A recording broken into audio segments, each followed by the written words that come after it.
Complètement Inconnu est à Gennevilliers. Nous sommes à l'espace Nelson Mandela, structure d'accueil de la jeunesse, destinée à les aider à trouver une université, un emploi ou encore pratiquer des sports. Qu'est-ce que vous proposez à la jeunesse? Nous, ce qu'on propose à la jeunesse, c'est des activités, donc tout ce qui est loisirs. Sinon, on travaille avec eux sur des projets, que ce soit sur la citoyenneté, donc de la solidarité, plein de choses, quoi. Et dans quel but? Je pense que c'est dans le but de montrer que la jeunesse, elle n'est pas que, c'est pas qu'une jeunesse de consommation, mais c'est une jeunesse aussi où il faut leur apprendre la citoyenneté. Et je pense aussi il faut qu'ils apprennent à s'investir dans leur ville et dans leur quartier. Est-ce que vous pensez que les jeunes de Gennevilliers ont une place dans la société? Moi, je pense qu'ils ont tout à fait leur place, mais ils ne l'ont pas encore trouvée ou ne savent pas comment la prendre. Les jeunes arrivent ici, dans quel état psychologique vous les recevez? Moi, personnellement, quand je les vois arriver, je ne dis pas non plus qu'ils sont mal ou qu'ils sont bien, mais ils savent qu'ici, ils peuvent se retrouver, donc entre jeunes déjà, et qui sont peut-être compris par des personnes qui ont l'habitude de côtoyer ce genre de public. Pour vous, c'est un métier ou c'est plutôt une conviction? D'être animatrice? Oui. Moi, je dirais plus c'est un métier, mais c'est aussi une conviction parce que à côté, je suis aussi bénévole d'une association, donc je suis engagé bénévolement. Donc pour moi, c'est une conviction. Joël, tu viens souvent à l'espace? Oui, au moins une semaine, toutes les semaines, quoi. Qu'est-ce que tu viens y faire? Me renseigner par rapport à l'année prochaine, puisque je suis en ce moment en droit. Et je voulais faire une carrière dans le derrière. À quoi tu rêves? Au début, je voulais devenir avocat. Puis je suis allé à la fac. Je me suis renseigné sur le métier d'avocat. Et j'ai vu qu'il y avait plus de matière à devenir notaire qu'avocat en France. Donc voilà. Et tu réussis bien? Oui, je suis en première année, là, j'ai passé mes partiels et ça se passe bien. Bon, est-ce que tu penses pas qu'il serait plus facile et rentable de dealer plutôt que d'aller travailler? Comme je suis de banlieue et que je suis de cité, la facilité, ça attire, mais bon, après, comme je disais à mes amis, il y a la famille, il y a l'entourage, et que ça paye pas. C'est temporaire, alors que un métier comme notaire ou avocat ou n'importe lequel, ça procure la joie autour de soi et ça procure une certaine fierté. Tes amis à Gennevilliers pourraient un jour rêver d'être policiers? Après, je pense pas, pourquoi pas, mais je pense pas. Parce que, habitant Gennevilliers, on a connu les bavures, les tensions entre les policiers, mais bon, pourquoi pas. Après, faut pas stigmatiser le métier de policier. Il y a des bons policiers, mais aussi des mauvais policiers. Et plus souvent, en banlieue, on parle des mauvais policiers, mais aussi des bons policiers. Donc, faut pas stigmatiser le métier de policier, quoi. Ça pourrait peut-être établir l'équilibre entre les bons et les mauvais, non? Oui, mais je pense qu'il y a aucun dialogue qui se fait à Gennevilliers entre la police et les jeunes. Et il y a aussi cette mentalité de dire que si tu deviens policier, parce qu'il y a une sorte de code qu'on s'est créé entre nous. Qu'est-ce que tu penses des injustices d'une façon générale? Tu les ressens, toi? Les injustices, ouais, je les ressens. J'ai 20 ans, ouais, je les ressens. Je suis noir, j'habite dans une cité, donc je suis obligé de les ressentir, quoi. Pourquoi obligé? Explique-nous.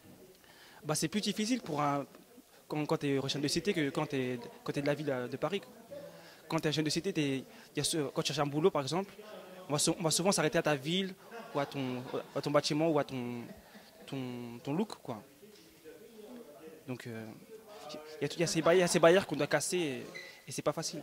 Comment vous vous positionnez dans la société? Comment vous pensez que les gens vous perçoivent et quelles sont vos perspectives d'avenir, vos rêves? Franchement, on représente un peu la jeunesse de Gennevilliers. Après, comment ils nous perçoivent? Comme des voyous, alors qu'on n'en est pas. Et pourquoi? Parce que juste par rapport à l'apparence qu'ils jugent. Ils ne jugent pas sur le fond. Qu'est-ce que votre apparence peut avoir de voyou? Explique-moi.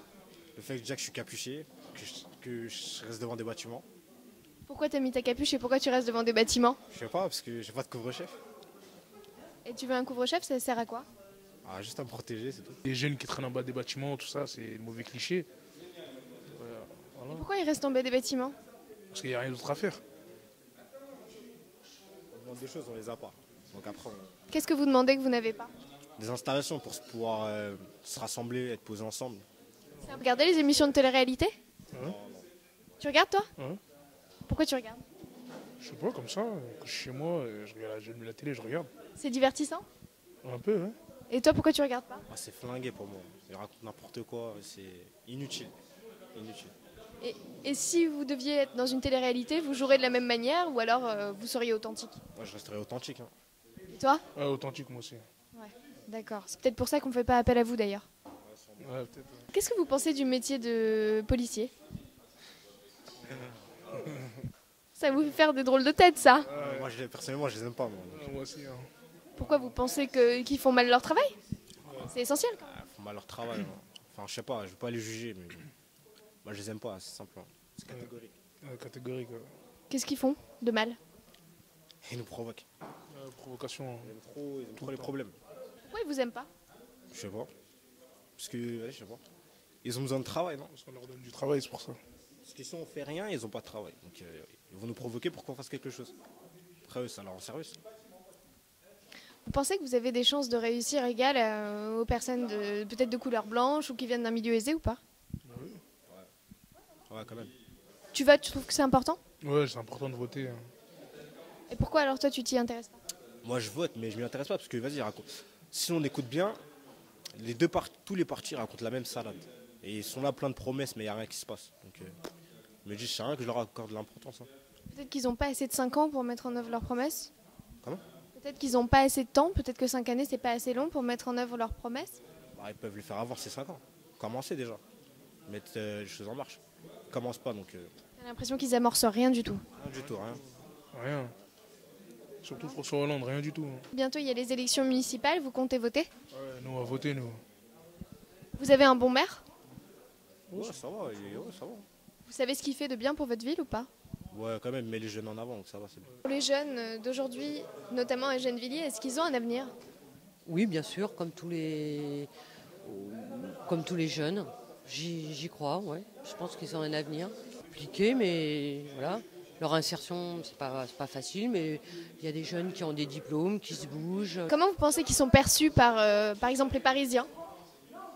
Comment les jeunes Villois, je ne sais pas. Vous n'avez pas une idée? Non. Est-ce que vous avez des gens qui ont par exemple fait de la prison, qui ont été punis pour certaines contraventions ici, ou alors plutôt des jeunes calmes? Nous, moi, sur le bureau d'information jeunesse, c'est gratuité anonyme et c'est pas des questions que je pose. Vous laissez la même chance à tout le monde finalement? Voilà, tout le monde là, les jeunes qui veulent utiliser les postes informatiques ou prendre des informations pour refaire un CV, sur des questions d'information, voilà, nous ils posent leurs questions, nous on répond et voilà. Est-ce que vous pouvez nous dévoiler certains rêves des gens qui viennent ici? À quoi ils rêvent les jeunes aujourd'hui? À quoi rêvent les jeunes aujourd'hui? Je sais pas, là il y avait une soirée là sur la réussite, ce qu'ils en pensaient, mais moi je ne travaillais pas samedi. Je sais pas, je pense que les jeunes de Gennevilliers, comme tous les jeunes de France, ont des rêves. Pour certains, ces rêves aboutiront, enfin je l'espère. Pour d'autres un petit peu moins, parce que faire aboutir son rêve, ça doit être tout un parcours. Certains baisseront les bras. J'espère que pour la plupart, ils vont persévérer, ils vont aller de l'avant. Moi, je pense que je lui dis, les jeunes essayent au maximum, avec l'aide de toutes les structures et institutions, d'aller de l'avant. Enfin voilà, pour essayer de s'en sortir au mieux. C'est donc une question de capacité et pas de couleur? De couleur. De peau. Une question de couleur de peau. Je sais pas, hein, je pense que pour moi personnellement, la réussite ne tient pas à la couleur de la peau, ni à la couleur des yeux, ni à la forme du nez, ni à la longueur des cheveux. La réussite ou le rêve des gens, c'est plus c'est plus la motivation. Mais pour certains Français, c'est pas ça. Certains entrepreneurs peut-être discriminent à l'entrée dans leur boîte de par la couleur ou le nom, non? Peut-être. Pour vous, c'est pas une réalité? J'ai pas dit que non, j'ai dit peut-être. Après, j'ai pas de nom. Je pense que oui. Il y a de la discrimination. On le sait, il y a de la discrimination à l'embauche. Mais voilà, c'est. Je sais pas comment je pourrais dire. Moi j'ai pas de nom d'entreprise, j'ai pas de nom, je sais pas. De quelle façon vous les aidez vous ici? De quelle façon on les aide? On essaye de leur faire conscience qu'il faut agrandir, se faire un petit réseau, agrandir son réseau pour l'insertion, voilà, pour réussir, Expliquez-moi pourquoi il n'y a pas ce genre de centre, par exemple, à Paris 16e arrondissement et qu'il y en a ici. Chaque arrondissement a sa politique et oui, je sais très pertinemment que dans le 16e, il n'y a pas de il y a pas de biche, je sais. Donc il s'agirait de comprendre que le besoin au mètre carré est plus important à Gennevilliers qu'à Paris 16e, par exemple. Oui, enfin voilà, on dit ça part de l'égalité. Qu'est-ce que vous pensez de l'égalité des chances? On dit donc l'égalité des chances. Oui, bon, je ne suis pas sûre qu'actuellement il y ait une égalité.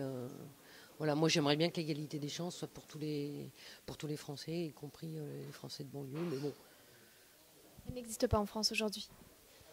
J'ai des doutes. On passe les mêmes diplômes, donc je pense qu'on a les mêmes chances. Après, c'est vrai que par rapport peut-être à nos noms, ou peut-être qu'ils ont plus les moyens pour certains métiers, mais je trouve qu'on a les mêmes compétences. Justement, on a des fois plus de compétences comme ils font des écoles privées, donc ils payent leur diplôme, alors que nous, on a le diplôme pour nos compétences en fait. Vous vous intéressez à la politique? Pas moi. Un peu, ouais, quand même. C'est important, je trouve qu'on commence à grandir, du coup, il faut être dans le monde, savoir ce qu'il y a dans le monde, et surtout en France. Comme on vit et puis on grandit, on commence à rentrer dans le monde du travail, dans le monde des adultes. Donc c'est important d'être intéressé par la politique. Toi, tu ressens pas le besoin de t'intéresser à la politique? Si, un peu, mais bon, après, ça m'intéresse pas beaucoup en fait. Comment on vit quand on est une fille à Gennevilliers? Normalement, comme une autre fille. Comme une fille. On intercepte Nadia, responsable de l'espace Nelson Mandela, c'est bien ça? Oui, c'est ça. Je suis la responsable de cette nouvelle structure qui a ouvert il y a 2 mois. Et c'est un espace qui a pour vocation d'être le vivier de toutes les initiatives citoyennes en direction de la jeunesse.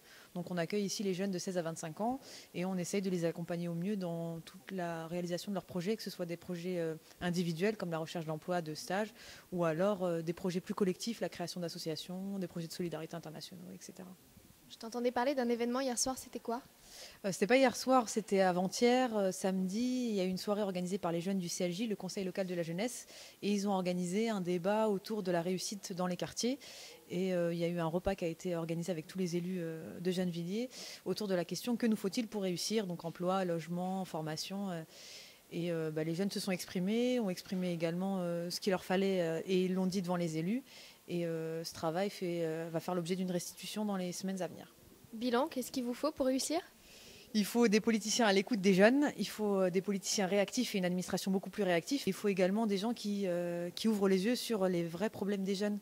Le logement, la formation, l'emploi, ce sont des problèmes qui freinent la réussite des jeunes. Du coup, tu incites les jeunes à s'intéresser à la politique, même locale?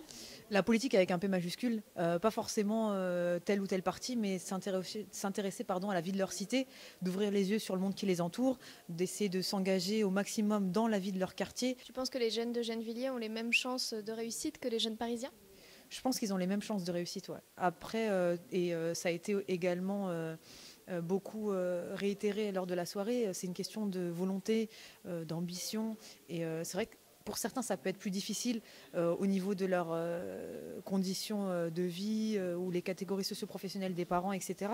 Mais à partir du moment où on veut, je pense qu'on peut. Et c'est à nous, justement, professionnels de la jeunesse, de pouvoir les accompagner au mieux et de faire remonter aux élus et aux politiques tous ceux dont ils ont besoin. Mais tu ne penses pas qu'ils sont discriminés à l'embauche ou discriminés pour l'obtention d'autorisation administrative ou autre pour créer une structure? Alors, une discrimination, moi, je ne pense pas. Je pense que... Après, chacun a sa chance. On a 5 jeunes qui ont réussi dans leur vie et qui ont pris la parole. Et ce sont tous des jeunes qui sont issus, qui ont vécu, grandi à Gennevilliers et qui sont aujourd'hui chefs d'entreprise, professeurs, docteurs, avocats. Donc c'est vrai que c'est plus difficile. Le chemin va être peut-être plus long parce que difficulté d'avoir des bourses, difficulté de continuer les études.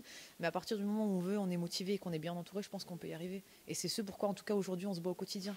Et si moi, je n'étais pas convaincue de ça, aujourd'hui, je ne serais pas là et je ne ferais pas ce métier.